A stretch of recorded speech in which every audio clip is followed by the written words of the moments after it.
हम तो पैदाइशी पर्वतारोहण है वैसे तो देखा जाए तो, क्योंकि उत्तरांचल में ही पैदा हुए हैं, पले हैं, बड़े हुए हैं। लेकिन फॉर्मल ट्रेनिंग ये हमने बहुत देर में शुरू की। मैंने जब पढ़ाई लिखाई किया, एमए बीएड किया, उसके बाद जब बेरोजगार थी घर में, जॉब मिलना इतना आसान नहीं था और समय था काफी, और तब ब्रिगेडियर ज्ञान सिंह करके बहुत रिनाउंड माउंटेन थे, उन्होंने हमको बहुत प्रेरित किया पर्वतारोहण के लिए, और 1981 से मैंने शुरू किया पर्वतारोहण। हम लोग 5 भाई-बहन हैं, 3 बहनें हैं और 2 भाई हैं। एक बहुत साधारण परिवार, एक छोटे से गाँव से आते हैं, और माँ-पिताजी ने बहुत, वैसे भी पहाड़ी लोग तो बहुत मेहनती तो हैं ही हैं, बहुत हार्ड वर्क करके वो लोग अपना गुज़ारा करते हैं, और इस मामले में मेरे माँ-पिताजी तो उन्होंने बहुत स्ट्रगल किया, और लेकिन सब बच्चों को अच्छा शिक्षा-दीक्षा दिया। जहाँ तक पर्वतारोहण की बात है, मेरे बड़े भाई जो बॉर्डर सिक्योरिटी फोर्स में हैं, उनको हमने सबसे पहले देखा माउंटेनियरिंग करते हुए अपने परिवार में। लेकिन उनसे कुछ जहाँ तक प्रेरणा वाली बात है वो तो नहीं मिला, क्योंकि अक्सर पर्वतारोहण को लोग सोचते हैं कि ये बहुत रिस्की है, और लड़कियों को तो सोचते हैं कि ये लोग तो बहुत ही नाजुक हैं और चुनौतियों को सामना करने के लिए इतने काबिल नहीं है। जो भी है, मेरे बड़े भाई साहब हमेशा, बच्चन सिंह पाल उनका नाम है, वो हमेशा छोटे भाई को, राजू उसका नाम है, तो हम कभी पिकनिक में जाते थे, मंदिर जाते थे, तो बड़े भाई साहब हमेशा छोटे भाई को बोलते थे, राजू तू अगर ये बोल्डर क्लाइंब करेगा तो तेरे को मैं माउंटेनियरिंग कोर्स के लिए भेजूंगा। तो मैं भी एक अच्छी स्पोर्ट्स पर्सन थी जब मैं कॉलेज में थी। इनफैक्ट मैं अपने कॉलेज में गर्ल्स चैंपियन भी हुआ करती थी, डिग्री कॉलेज में, रोज वगैरह में, जेवलिन वगैरह, शॉर्ट पुट एंड जो भी था, लेकिन एक स्पोर्ट्स पर्सन थी। लेकिन बड़े भाई हमेशा छोटे भाई को ही ये करते थे, क्योंकि माउंटेनियरिंग में वो सोचते थे कि लड़के लोग ही सक्षम है, लड़कियां शायद नहीं है, और मतलब सोचते भी नहीं थे कि लड़कियों को भेजना। तो इनडायरेक्टली मुझे बहुत ये था कि मैं क्यों नहीं, कि जब बड़े भाई हमेशा छोटे भाई को कहते थे और उसको एनकरेज करते थे कि तुमको बेसिक कोर्स भेजूंगा, अगर तुम ये करोगे तो ये करूंगा, तो वो इनडायरेक्टली मैं सोची थी मैं क्यों नहीं, अगर राजू जा सकता है या ये लोग कर सकते हैं, मैं क्यों नहीं। तो वो जज्बा तो था ही था। और जब मैंने एमए बीएड किया, उस समय घर में थी, कुछ था नहीं, तो उस दौरान में ब्रिगेडियर ज्ञान सिंह एक बहुत रिनाउंड माउंटेनियर है हमारे कंट्री के, तो उन्होंने हमको इंस्पायर किया। उसके बाद हमने एक भागीरथी सेवन सिस्टर करके एक ट्रेनिंग सेंटर, ये साहसिक खेल कूद का, वो भी हमने बनाया था वहाँ पे, तो उसके द्वारा हम लोग काफी प्रैक्टिस होती थी। 81 में मैंने बेसिक माउंटेनियरिंग कोर्स किया, बेसिक पर्वतारोहण। सबसे पहली समस्या महिलाओं के लिए होती है, लड़कियों के लिए होती है, घर वालों को कन्विंस करना, अपने परिवार को, अपने समाज को, और खासकर पर्वतारोहण जैसे स्पोर्ट है जिसकी इतनी जागरूकता नहीं है। अभी तो काफी जागरूकता है वैसे, लेकिन पर्वतारोहण को लोग अक्सर यही सोचते हैं कि इसमें तो रिस्क है, चैलेंज है। तो लोग, हमारे जो पालन पोषण है हमारे देश की, वो यही है कि कोशिश करते हैं कि बच्चों को बस मुश्किलों से और उससे अलग जितना हो सके उसको प्रोटेक्ट करें, और खासकर लड़कियों को लिए तो ये लोगों का सोच में नहीं होता है। तो वो प्रॉब्लम तो सबसे पहले होता है कि घर के लोगों को कन्विंस करें आप क्या करना चाहते हैं, क्यों करना चाहते हैं। और मैं सोचती हूँ कोई भी पहाड़ चढ़ने से पहले पहला पहाड़ तो घर में चढ़ना पड़ता है, और लड़कियों को जो भी अचीव करते हो, जो भी अपना ठानती हैं जिंदगी में कुछ करने के लिए और अचीव करती हैं, वो अचीवमेंट जो है वो लड़कों से तो कई गुना ज्यादा उनको संघर्ष करना पड़ता है। यही मेरे केस में भी था। जब मैंने माउंटेनियरिंग चुना,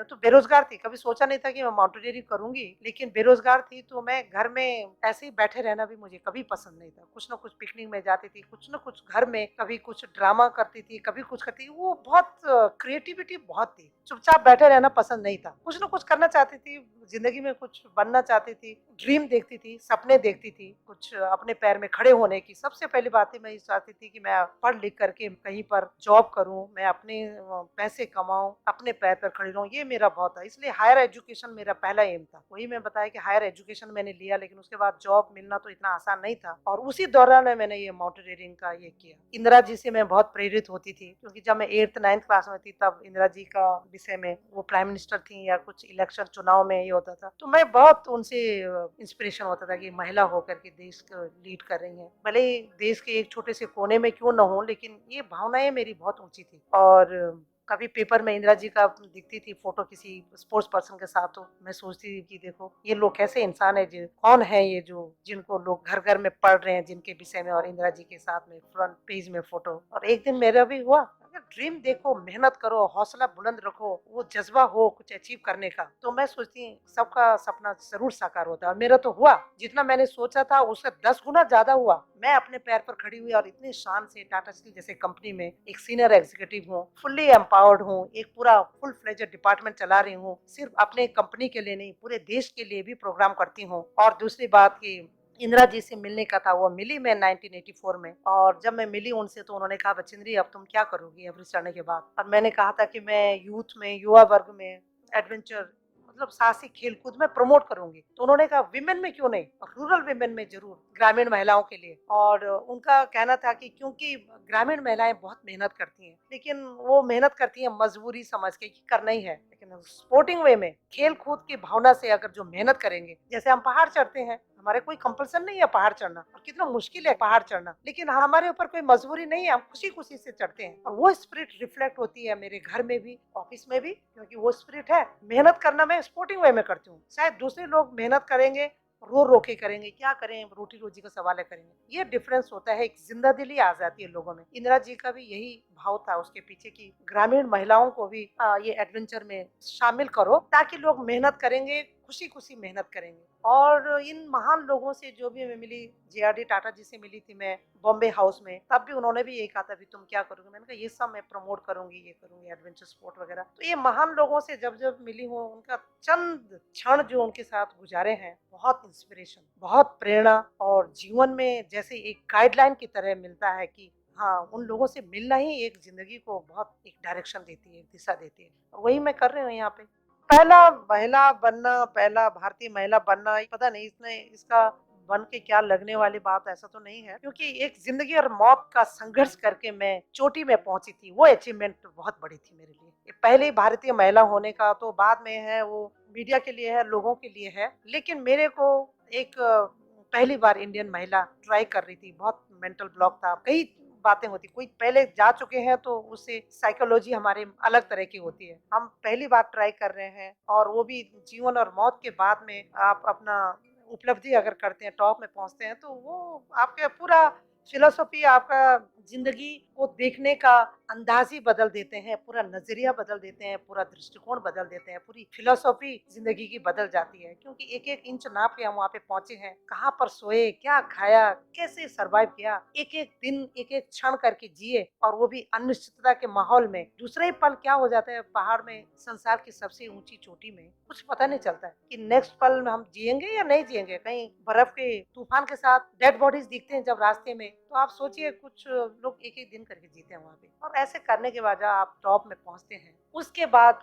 जो सम्मान, जो प्यार, जो आदर, जो ऑनर जो मिलता है, उससे आदमी बहुत बहुत हम्बल फील करते हैं एकदम। और वैसे भी कि दुनिया की सबसे ऊंची चोटी में जब पहुंचते हैं, तो जहाँ जिंदगी मौत बहुत नजदीक दिखता है, तो आदमी का पूरा ब्रेन वॉश हो जाता है, पूरा ब्रेन वॉश हो जाता है। उसके बाद उसके कोई भी चीज, वो दिखावा, शो, फॉल्स वैल्यूज, झूठा, ये वो सारा प्रकृति तो एक एक परत बाय परत जो है वो रिमूव करती जाती है। एंड तब आप वो सच्चाई रहते हैं, वो ट्रू सेल्फ, एंड आप एक डिफरेंट, एक दूसरे तरह का एक पर्सन, एक व्यक्तित्व आ जाता है। सबसे पहले मैंने अपने माँ पिताजी को याद किया, क्योंकि जिनके हार्ड वर्क, मेहनत और माउंटेनियरिंग के विषय में इतनी जानकारी नहीं होने के बावजूद भी उन्होंने मुझे इस लायक बनाया, और वहाँ मैं पहुंची, उसका पूरा श्रेय तो मेरे माँ बाप को ही है। और वहाँ पर पहुंचने के बाद सबसे पहले मैंने सागर माथा जो बोलते हैं ना, एवरेस्ट को, उसको माथा टेका। मैं साथ में दुर्गा की मूर्ति साथ में मेरी माँ ने दिया था, वो लेके गई थी। कहते हैं harder the journey nearer to the god, मुश्किलें जितनी रास्ते होती हैं तो भगवान के नजदीक का फीलिंग जरूर होता है। और एवरेस्ट में तो लगता है भगवान यहीं पर ही है, कहीं ना कहीं। तो वहां पे जाके मैंने दुर्गा की मूर्ति को टॉप में रखा, हनुमान चालीसा भी लेके गई थी, तो पूजा किया, अपने माँ बाप को याद किया। फिर उसके बाद हमने फोटोग्राफी वगैरह की। करीब 45 मिनट्स, 45 मिनट तक हम लोग टॉप में थे, और हम 3-4 लोग हम लोग उस दिन पहुंचे। हमारे पीछे पूरा टीम था। उसी समय हमारे लीडर ब्रिगेडियर खुल्लर थे, जो लोअर कैम्प में थे, उनको इन्फॉर्म किया। और उसके बाद सबसे पहले ये इन्फॉर्मेशन मिसेज इंदिरा गांधी को ही दिया गया था। तो ये इस तरीके से करीब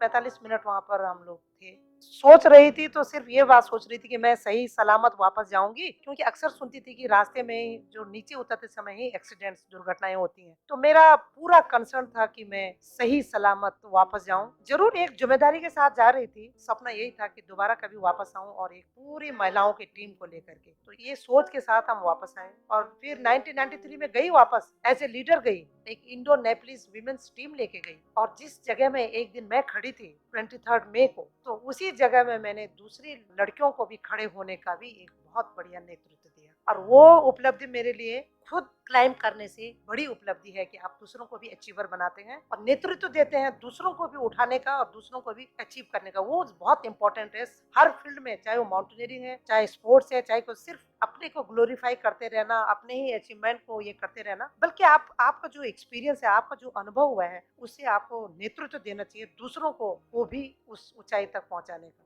तो वहाँ पे बहुत तरह के हैजर्ड्स हैं माउंटेन में तो, और ऑक्सीजन बहुत कम है, वो तो पहली बात ही है। उसके अलावा एक्सट्रीम कोल्ड कंडीशन है, बहुत ठंडा है, -20, 30, 40 डिग्री सेल्सियस में रहना है, वहाँ पे अडॉप्ट करने हैं एंड एडजस्ट करने हैं अपने को। उसके अलावा अल्ट्रावायलेट रेज जो कि अनफिल्टर्ड जो होती है, जो सोलर रेज जो होते हैं, धूप की जो किरणें हैं जो अनफिल्टर्ड है, अल्ट्रावायलेट, वो बहुत हार्मफुल होती है। अगर आप चश्मा नहीं लगाए तो रेटिना एब्जॉर्ब करने से ब्लाइंडनेस आ जाती है। टेम्परेरी होता है। तो मेरा क्या हुआ था कि मैंने जब मैं टॉप में पहुंची थी तो इतनी एक्साइटमेंट था, पूजा कर रही थी, सब फोटोग्राफी कर रहे थे, रॉक सैंपल्स वहां से लेके आए नीचे और लोगों को तो प्रसाद जैसा हो गया था। तो उस समय मैंने चश्मा निकाल दिया, क्योंकि बार बार चश्मा में भाप बनती है, उसको साफ करने में बहुत एनर्जी निकलता है, टाइम जाता है। तो वो निकाल देने की वजह से मेरी स्नो ब्लाइंडनेस हो गया था। वो जो अल्ट्रावायलेट रेज उसको एब्जॉर्ब किया मेरे रेटिना ने और ब्लाइंडनेस हो गई थी, बहुत सफरिंग हुआ था। और खुशकिस्मत रही कि जब मैं अपना साउथ पोल वाले कैंप में पहुंच गई, रात में पहुंची, तो तब से शुरू हुआ था वो। तो दूसरे दिन बहुत ही पेनफुल, नीचे उतरते समय बहुत ही पेनफुल हमारा यात्रा हो गया। तो यही कहूंगी कि बहुत बदलाव आती है, 360 डिग्री चेंज हो जाता है पूरा पूरा आपका लाइफस्टाइल।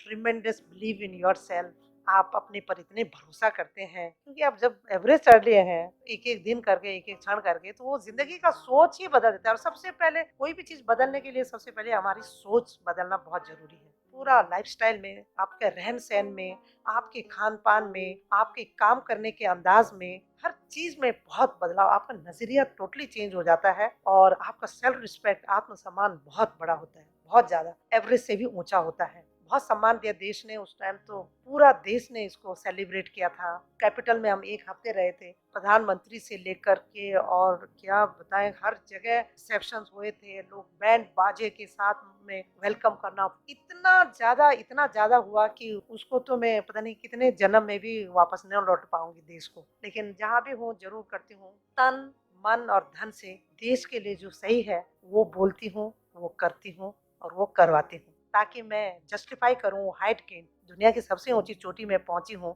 उसको मैं मीनिंगफुल बनाऊं, उसको मैं जस्टिफाई करूं जहां पर भी हूँ, चाहे घर में हूँ, पब्लिक में हूँ, कहीं भी हूँ, बस देश के लिए किसी भी रूप से करती हूँ, वो मैं बहुत दिल दिमाग से उसको मैं करती हूँ। और जो करवाना चाहती हूँ दूसरों को, उसके लिए जरूर पहले खुद एग्जाम्पल सेट करती हूँ, एक लीडरशिप देने की कोशिश करती हूँ। 84 में पद्मश्री, फिर अर्जुन अवार्ड जो हाईएस्ट स्पोर्ट्स का अवार्ड है वो मिला था। जब मैंने एक इंडो नेपलीज विमेन को एवरेस्ट एक्सपीडिशन में लीड किया था, उसमें 18 लोगों ने क्लाइम किया था, ये एक बहुत बड़ा एक वर्ल्ड रिकॉर्ड था ये, जिसमें डिकी डोलमा ने क्लाइम किया, संतोष यादव ने क्लाइम किया, 18 लोगों ने। अभी तक इंडिया का कोई एक्सपीडिशन ऐसा नहीं है जिसमें 18 लोगों ने क्लाइम किया होगा, शेरपाज वगैरह सब मिला के। तो उसमें हमको पहला नेशनल एडवेंचर अवार्ड भी मिला था। और यश भारती एंड ऑनरेरी डॉक्टरेट का मिला था गढ़वाल यूनिवर्सिटी से। बहुत सारे अवार्ड मिले, और सबसे बड़ा अवार्ड है कि जो लोगों का प्यार और सम्मान मिला, ये सब कुछ, वही सब कुछ कर रही हूँ, उसी को जस्टिफाई करने की कोशिश कर रही हूँ डे टू डे की जिंदगी में।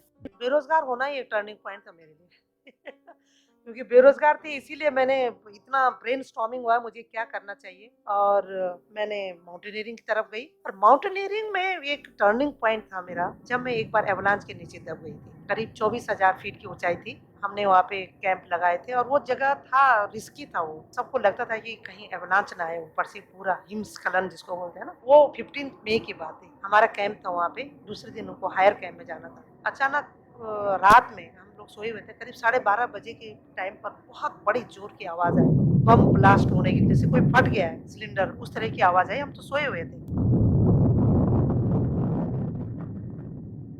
तो मुझे लगा कि ये शायद कोई ऑक्सीजन का सिलेंडर फट गया है, ये क्या हुआ है। जब तक मैं इस चीज को समझ पाती, तब तक मुझे लगा मैं भारी चीज के नीचे दब गई हूँ, और तब मैंने ये महसूस किया कि अरे मैं तो यहाँ बर्फ के नीचे दब गई हूँ, अब तो मरना ही है, और जीने का तो कुछ, लोग कहते हैं जब मुश्किल में होती है तो माँ बाप याद आते हैं, भगवान याद आते हैं, लेकिन वो ऐसा क्षण था जब कुछ भी याद नहीं था। तो मैं यही सोच रही थी कि अब मरना तो है, लेकिन ये कैसी मौत है कि मुझे भी याद है, मैं, मुझे होश है कि मैं, मुझे मरना है। तभी मुझे लगा कि मेरे टेंट में एक और भी है, हमारा क्लाइंबिंग पार्टनर है, वो कोशिश कर रहा था अपना टेंट से बाहर निकलने का। तो उसके लकीली उसके जेब में चाकू था और चाकू से उसने टेंट को फाड़ करके पहले खुद बाहर निकला, फिर मुझे खींच के उसने बाहर निकला और 12:30 बजे रात -20-30 डिग्री सेल्सियस टेम्परेचर, शरीर को कोई पार निकालो तो एकदम फ्रोजन हो जाते हैं, फ्रॉस्ट बाइट। तो एनीवे वहाँ से सबको बात तो बाहर का जो दृश्य था बहुत ही दर्दनाक था। लोग रो रहे थे, चिल्ला रहे थे, किसी का हेड इंजरी था, किसी का लेग फ्रैक्चर हो गया था, किसी का कफ में ये रिब्स का हड्डी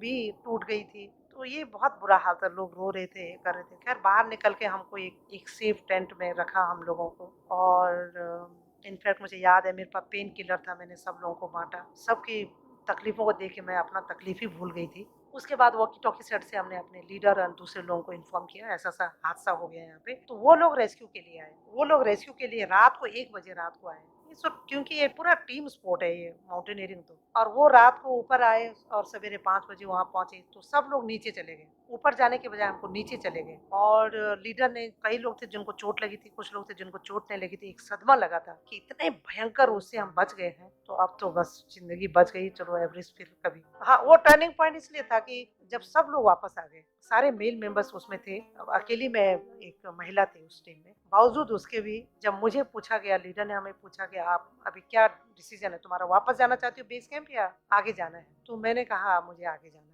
तो वो एक बहुत बड़ा, क्योंकि इतने बड़े एवलांच के नीचे दब गए थे, जैसे दफना दिए गए थे, उसके बाद जिंदा निकलना, फिर ये सोचना कि वापस जाएँ जब सब लोग नीचे वापस जा रहे हैं। तो ये एक बहुत बड़ा डिसीजन था मेरा और ये डिसीजन ही मेरा टर्निंग पॉइंट था मेरा सक्सेस स्टोरी का। बस वहाँ पे तो हम लोग हमेशा फ़ोकस्ड, हम किस लिए आए हैं, क्यों आए हैं, हमको क्या करना है, एकदम एक अचीवमेंट, अपना टारगेट अचीव करने का एक बहुत बड़ी क्वालिटी भी है कि आप हमेशा फ़ोकस्ड रहें। तो एवरेस्ट तो हमारा ड्रीम में, सपने में, बातचीत में, सोच में, डिस्कशन में एवरेस्ट ही एवरेस्ट होता था। तो रात-दिन आपका हर एक स्टेप आपका जाता है एवरेस्ट की तरफ ही। तो ये पूरा सोच में तन, मन, धन पूरा का पूरा जो है वही होता था। और उस हाइट में तो इतना लैक ऑफ ऑक्सीजन की वजह से बड़ा कन्फ्यूजन होती है और सोचने में, करने में, क्योंकि जब ऑक्सीजन ही आपको काफ़ी मात्रा में नहीं मिल रही है तो बहुत वैसा रहता है। लेकिन बावजूद उसके हम लोग हमेशा ही फ़ोकस्ड हैं, अपने टारगेट एकदम क्लियर है, बस सोचते रहते हैं अपने टारगेट के विषय में। अभी तो साल में करीब 4000 लोगों को ट्रेन कर रही हूँ। एवरेस्ट मेरे लिए इतना अच्छा एक शुरुआत था कि उसके बाद जो मुझे करना था उसके बाद ही मैं किया हूँ। टाटा स्टील में एक फुल फ्लेजेड डिपार्टमेंट है, उसमें पूरा हमको फुल्ली एम्पावर किया है मैं टाटा स्टील एडवेंचर फाउंडेशन को। सारे जो इंजीनियर्स हैं उनके लिए तो कंपल्सरी है ही है, और भी पूरे देश से जो भी लोग आते हैं यहाँ पे प्रोग्राम करने के लिए, उनके लिए हम लोग करते हैं। कॉर्पोरेट सेक्टर्स के लिए खासकर हम लोग करते हैं, टीम बिल्डिंग के लिए, लीडरशिप डेवलपमेंट के लिए, पोटेंशियल डेवलपमेंट के लिए, सेल्फ डिस्कवरी के लिए। जब तक हम अपने को तकलीफों में नहीं डालते हैं, तब तक हमको सही मायने में अपने विषय में पता नहीं चलता है कि हम कितना, हमारे अंदर में डिटर्मिनेशन है, कितना हमारे अंदर में कुछ कर गुजरने की भावना है। जब मुश्किलों में डालते हैं हम अपने को, तभी हम अपने को सही ढंग से पहचान पाते हैं। तो यही एक कॉन्सेप्ट है कि यहाँ पे जो हम लोग इंजीनियर्स लोगों को, एग्जीक्यूटिव्स लोगों को, दूसरी कंपनी कॉर्पोरेट सेक्टर्स को लेके करते हैं, ऐसे ही उसमें प्रोग्राम में जाएँ वो लोग जहाँ पे एडवेंचर है, जहाँ पे एडवर्स सिचुएशन है, जहाँ पे थोड़ा मुश्किलें हैं, स्पोर्टिंग वे में, और अपने को परखें, अपने को पहचानें, अपने को डिस्कवर करें और अपने अंदर वो सब रिस्क टेकिंग जो कैपेबिलिटी है उसको और इंक्रीज करें कि जिंदगी तो फुल ऑफ चैलेंज है, जिंदगी तो चुनौतियों से भरा पूरा है, तो क्यों ना चुनौतियों को स्पोर्टिंग वे में करने का आदत डाल दें, तो जिंदगी खुशहाल रहेगी, हम पॉजिटिव रहेंगे, हैप्पीनेस ज्यादा होगी, क्योंकि हैप्पीनेस सिर्फ पैसों से नहीं आती है। महिलाओं को ज्यादा से ज्यादा घर से बाहर निकलना चाहिए और शिक्षा का सही मतलब तभी है जब हम उसको रोजमर्रा की जिंदगी में उसको प्रैक्टिकली करके जी सकें। शिक्षा का मतलब ये नहीं है सिर्फ पढ़ाई लिखा करके उसको नॉलेज के रूप में हमने दिल दिमाग में रखें, और प्रैक्टिकली जिएँ और घर से बाहर आएँ, और खासकर एडवेंचर तो मैं सोचती हूँ इस तो सबके लिए ज़रूरी है। इसको तो एक एक फाउंडेशन कोर्स की तरह होना चाहिए, जहाँ पे हम नेचर के साथ रहें, क्योंकि नेचर अपने में भी एक बहुत ही डिमांडिंग क्लासरूम है, जहाँ पे हम करके सीखते हैं। क्लास में हम पढ़ के सीखते हैं, लेकिन नेचर के साथ जब जाते हैं, इस तरह के एक्टिविटीज़ में जाते हैं, तो हम खुद इन्वॉल्व होते हैं, खुद करके, परफ़ॉर्म करके हम सीखते हैं। तो ज़्यादा से ज़्यादा लोग आएँ, अपने को डिस्कवर करें, अपने को पहचानें, प्रकृति के साथ में रहें और ज़िंदगी की चुनौतियों को स्पोर्टिंग वे में लें और लाइफ़ एन्जॉय कर रहे हैं। आफ्टर ऑल हम कोई पैसा कमाने की मशीन तो है नहीं, पैसा कमा रहे हैं अपनी खुशहाली के लिए, अपने शांति के लिए, खुशी के लिए।